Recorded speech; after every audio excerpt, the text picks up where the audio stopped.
music mogul Sean Jay-Z Carter. The Brooklyn-born rapper is the subject of a massive Jay-Z Part 1 interview. Massive is a word. Exhibit at the Brooklyn Public. The reason why I watch it because he's gonna give us some gems about life, and I feel like he's gonna tell some gems, bro. Library. It's the first one of the scope ever held there. It's called Book of Hove. Hove, of course, being one of his nicknames. Since it opened in July.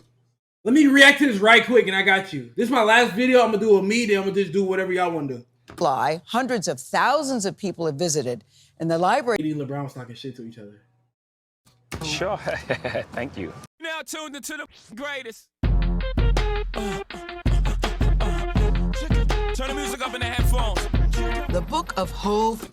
I keep thinking she's saying Book of Hoes. Exhibit at Brooklyn Public Library begins outside with a breathtaking display of Jay-Z's lyrics covering the building's walls.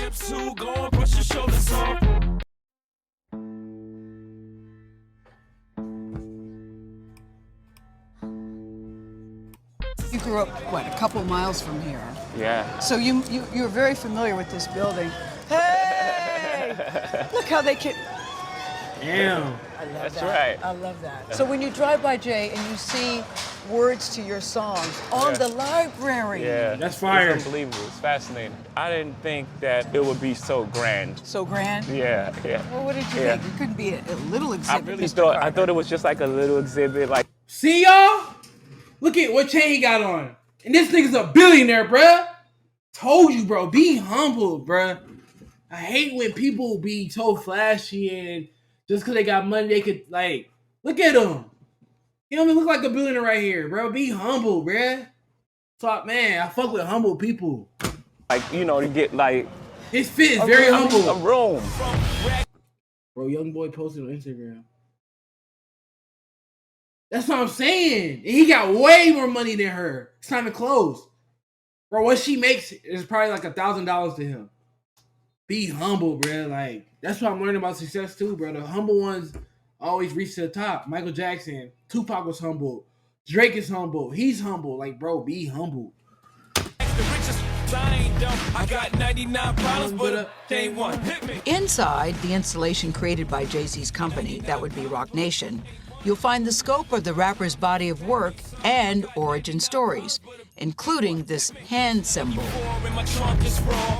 Let's start here, because it's my understanding that your team did this for you and you didn't really know what they were doing. What did you think was happening? I didn't know anything about it, but when they asked me to do an impression for the hands, I did the impression. And I didn't even question. I just left it alone. What does this mean? I know it means Rockefeller and Illuminati.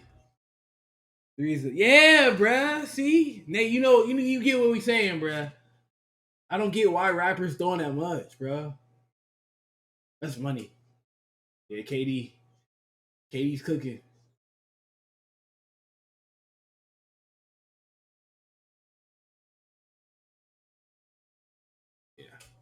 and diamonds. Where did you get that idea from to do that? When we first started, we had a group called Christian.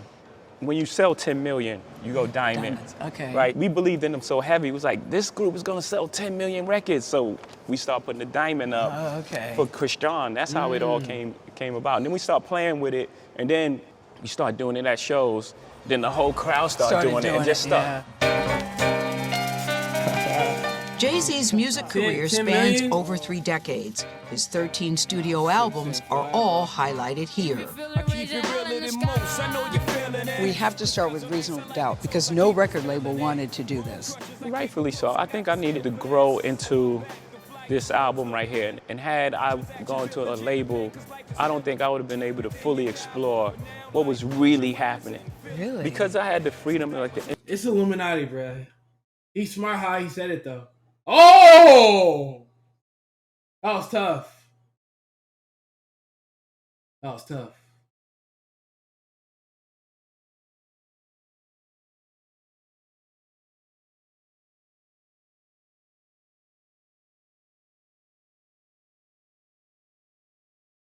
All right, well, I want to see if KD make this bucket.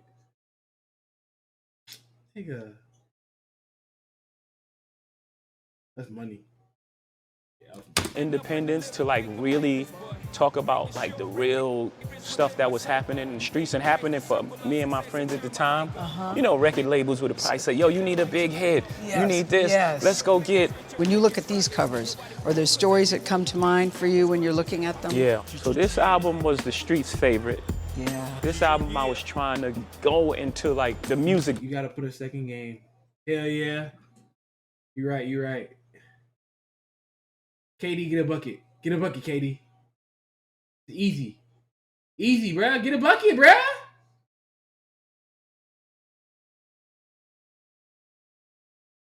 Business. So the first song I made on this album was Streets Was Watching. That's the last song I played for Biggie. He kept saying, play it again, play it again. Damn, and I didn't know that. Gave a song I played for Biggie. He kept saying, play it again, play it again. And then I gave him it was on the cassette. When the streets is watching, blocks keep clocking, waiting for you to break, make your first mistake. I'll never forget, like he looked back, he's like, the whole album's gonna sound like this? And it was almost like, it was playful, but it's also almost like, man, he's coming, he's coming.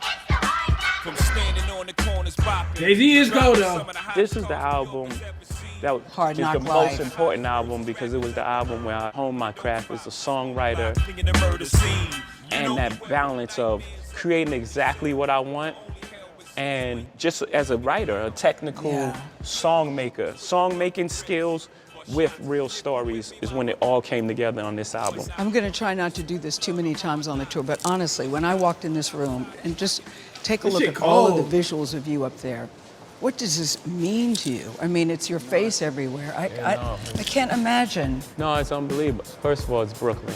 Let's start there, right? It's just What like, is Brooklyn? Yeah, Biggie had beef with Tupac. But low-key, Tupac, I feel like Biggie really didn't have beef with Tupac. Tupac had beef with Biggie.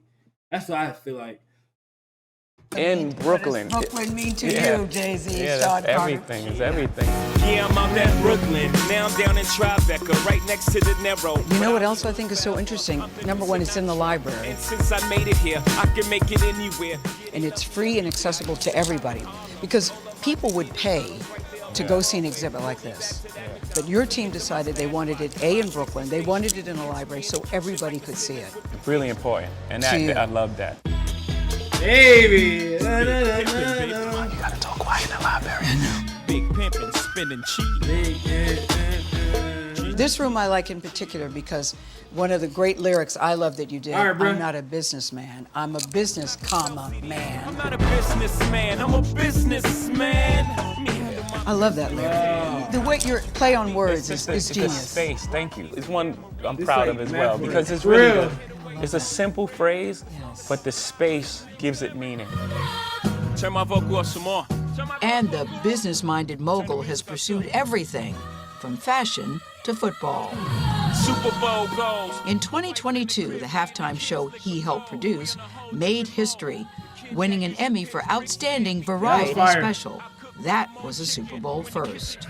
That beat out the Grammys, that beat out the Tonys for the best show, and it was 13 minutes. Yeah. What'd that mean to you? For me, as a kid growing up on like Snoop and Dre and all them, and like being a fan of what they do on the West Coast, to be a part of something that had them on stage in LA, and the fact that it never happened before is one of the things that, you know, I take pride in, like pushing the culture forward. Hove did.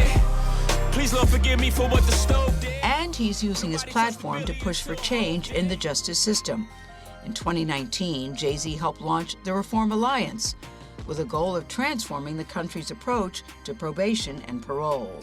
It's not an easy job. This is a really tough space to deal with. And I think But it means at something the end to of the day, you. yeah, because I think at the end of the day, we're losing a lot of mentors and a lot of people that be positive members of society. Double your money and make it stack. On to the next one. Bro, Jay-Z got too many hits. Who got more hits, Jay-Z or Drake? Tour also showcased one of Jay-Z's biggest business moves, reclaiming his music. Now these, I love that these are the masters, Jay, as you know. People are selling their masters these days. Would you ever sell your masters? No. Never? No. Why not? You said Drake. Y'all both said the opposite. It's. I don't know. I get why people do it. I've been fortunate enough to make money in this place. But for me, was the fight of my life. You know, from being an independent company from the beginning, and then going through the Def Jam system, not really understanding how that works, and them having my masters, then going back to Def Jam. How old is Jay-Z? I say 49. No, he might be in his 50s. I say 52. Damn, I was close. Damn, he's 53? He that old?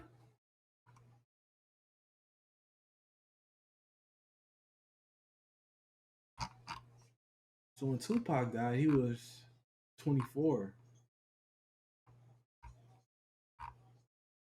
No, he was 26. Because he's a year older than Tupac. Because Tupac 52. Tupac 52, I think.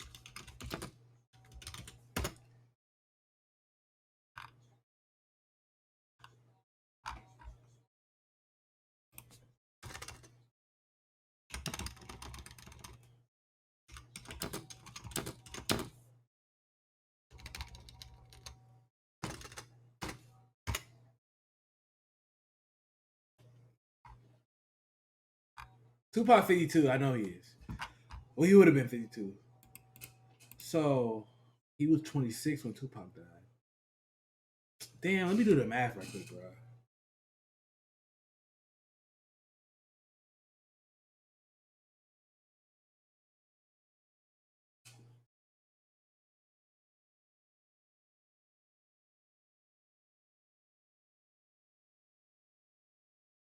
Damn.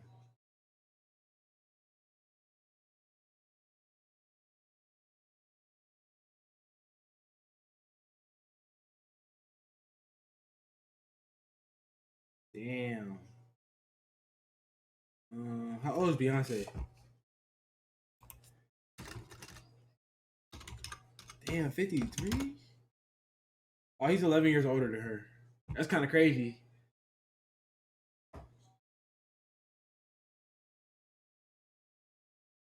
It's crazy.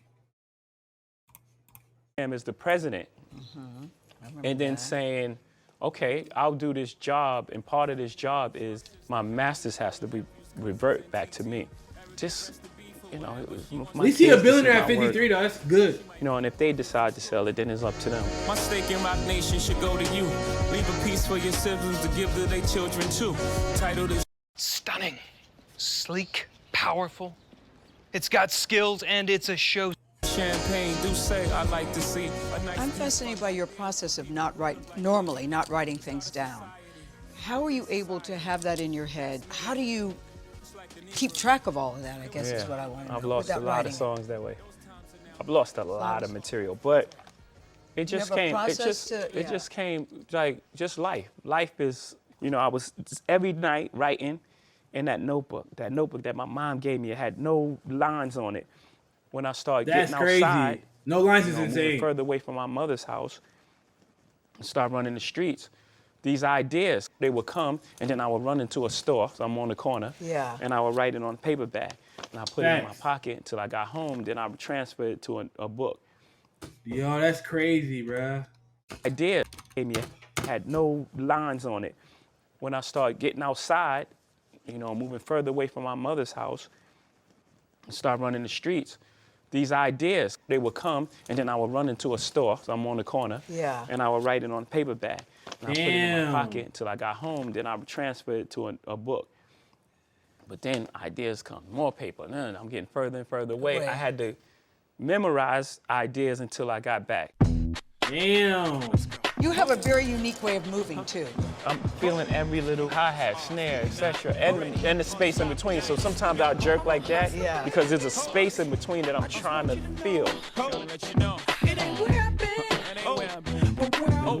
I'm fascinated by the trajectory of your life because it could have gone so left so many different ways, so many different times. Do you even find yourself, even today, sometimes, I can't believe that this has happened to me, even now? You won't believe how many times that I do that a week. I do Seriously? that all the time. I still think about what you mean to people in terms of you walk in a room, people know that you're in the room. You have your hands in many different pots. And I'm trying to figure out what matters most to you. Can you even pick anything like that? I think what matters most is today is being a beacon and helping out my culture, people of color. I think I pull the most satisfaction from that. Like making music early was like my first love. I could sit there for hours, it consumed me. Just finding words and figuring out words and how to say this and different ways to say that and different pockets and melodies and how to write this song. That consumed me. That's why my pace was so fast. I had so much material. Bro, this is and crazy. I think now, you know, the idea of taking that platform and reproducing it for others or doing something like Reform, et cetera, I think I derived the most joy from that. I can't even begin. Damn, bro, that's crazy, bro. This is motivation as fuck. To say what this interview meant to me. This is a man who's so talented, so compassionate, so committed to what he does. And I look at what he's done. The night that we were there, number one, Jay had a cold, so he's like, don't get too close, I have a cold. I go, I don't care. Yeah, like, I don't care that you have a cold. Give me that virus. I'll take Give me that virus, I'll take some of that. So he didn't feel as great, but that didn't stop him. He was very engaged. But that night, he and his mom, Dr. Gloria Carter, another powerhouse, they were being honored for their philanthropic work in Brooklyn. They raised $1.5 million. And I'm holding this library card because the library, the attendance there is up 553%. They have new library accounts. So they've done a special library card, 13 of them, that represent Jay's albums. They said, Gail, would you like one? I go, yes. And they gave me 13. I said, thanks. Amazing. That is incredible. I'll share. Please share. Yeah, please share with us. I was going to take that anyway. Don't you? I love. Yeah. Nate, it's like I was going to walk out with these. But it's extraordinary, though, hearing his process. But that was what I was going to ask you about because I listen to music, and you guys know this. I love lyrics. That's for me, is where I derive my joy from. All right, they just chatting.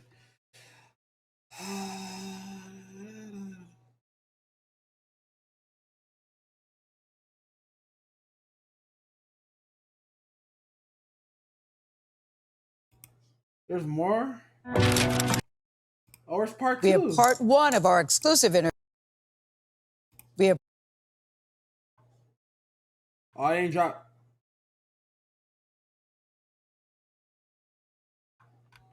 Angel's cool yet? I thought you said that you were serious about growing on Instagram. Then how come you haven't gotten into my free Instagram growth course that you could get by... Do your kids think you're cool? Blue, she be fronting on me a little bit, but I catch her. I catch her in the corner, you know. Now she asks me, you know, if this cool, if, you know, her sneakers or whatever she's wearing. She wants your advice. Yeah. She's come back. But there was a time where she was like, Dad. Yeah, I got you. I was like, I'm cool. I don't know what you're saying. Yeah. At your house, your parents is cool.